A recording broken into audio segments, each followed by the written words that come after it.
I always think of straps as how you dress the watch. You know, in the same way that you dress yourself, I think that you always should think about how are you going to dress your watch.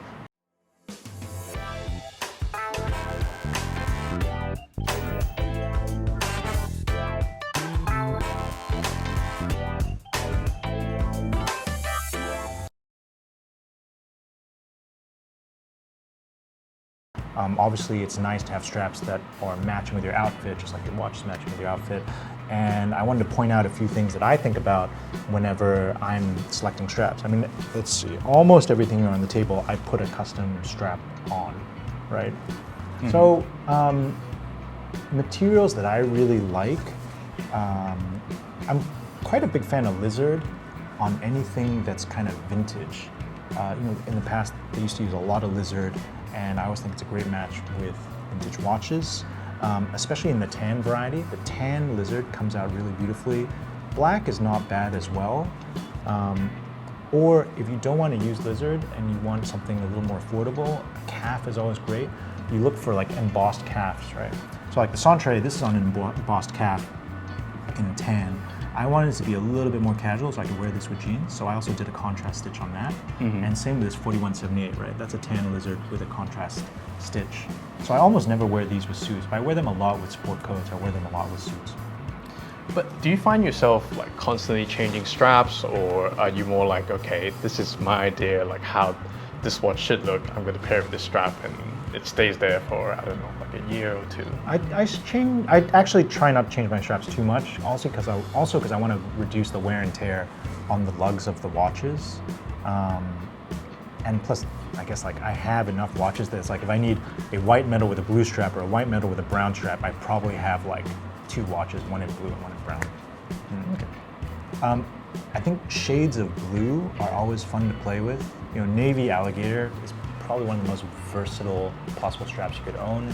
I definitely prefer it in the shiny version.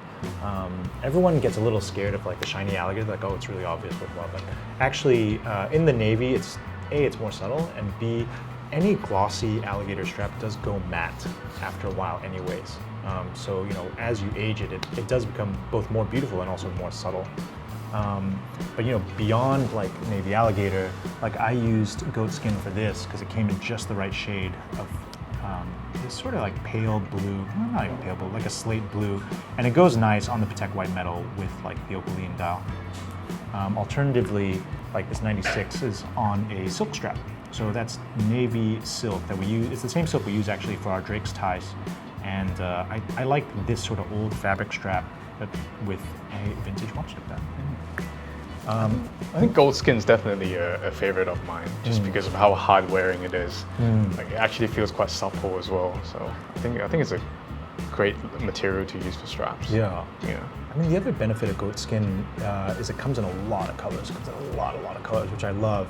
The downside is it's not shiny at all, and sometimes you do need something with a little bit of a sheen in order to match the watch a little bit better. That's true. When it comes to straps, like to NATO straps, I don't use NATO straps too often, but I do like them on like certain kind of sportier watches, like this U1. I basically keep this U1 for when I go skiing, like because it's on a NATO strap, you can wrap it over your ski glove, and it's still visible, and because it's a Zin, like you just never worry. Case, yeah, right? You never worry about something going wrong with it. So I'm always really happy to wear this watch when I'm skiing, which is basically the only sport I even do. And you know, with these DLC cases, if you can find a NATO that has DLC hardware as well, so the whole thing matches, I think that's a great look. I actually used to wear this black NATO on a gold date just Onyx dial. So it was gold and black only. That's all the color you had on it. It was a nice look. Gray is not bad. I quite like gray against yellow gold. I typically go for like shrunken calf, like that. So there's just a little bit more texture to it.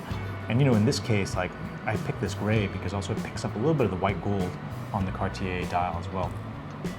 You know, I like it when you have a little bit of texture that's sort of complementing the complexity of the dial as well.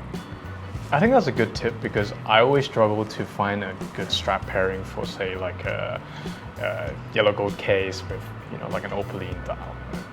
I think that's actually very hard for me to match. I think gray is actually a great choice. Gray and gold, it's not a common color combination, but I do like it.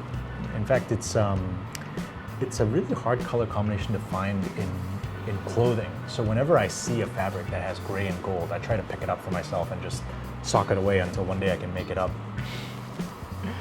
Actually, one strap pairing that I really like here is the Vacheron 1921. Right. Like normally you see that on I think it comes officially on a Croc strap, right? It comes on a bright red Croc strap, Yes. which to me is like quite strong. I mean, this is already a very unusual watch in terms of shape, and on the brown Alcantara, I think it's perfect. It dresses I'm really it down glad. a little bit. It does. It makes the thing a lot more wearable, and the fact that it just, you know, the brown Alcantara, it's matte. It just sort of fades into the background, and it really lets the head of the watch like be the focus of your attention.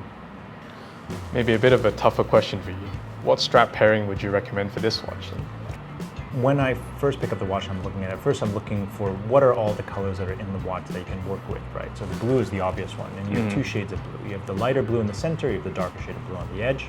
Then the numerals themselves are yellow, but then you have a white outline around each numeral. So I think, okay, is there something I can do with that as well? And then finally you have the crown that's in red.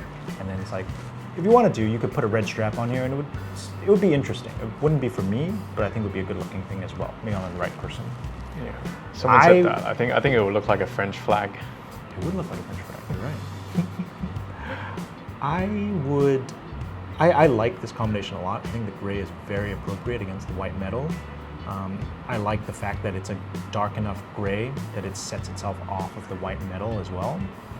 I think you could put dark brown, because the dark brown would bring out the yellow a little bit more.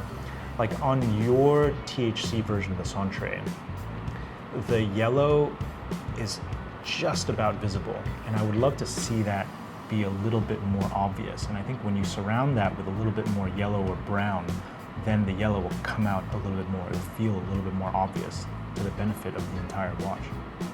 Yeah, I think also navy could be very nice, because then you have just this whole strip of navy running up and down your wrist, and that could be cool. Or, I mean, as a real wild card, you could do something in just pure white. It could be interesting in pure white. Yeah, that I haven't thought about. I think, yeah, like I have a cream strap, sort of like trying to matching the color of the numerals. Yeah, like I could definitely see white alligator here. White alligator would be great. I gotta give that a try. Yep. Okay, so Mark, thank you for speaking with us and sharing your collection today. No, my pleasure. Thank you for watching. If you want to check out more of our content, please subscribe to our YouTube channel. Thank you. Thanks for having us. Thanks for watching. Thank you.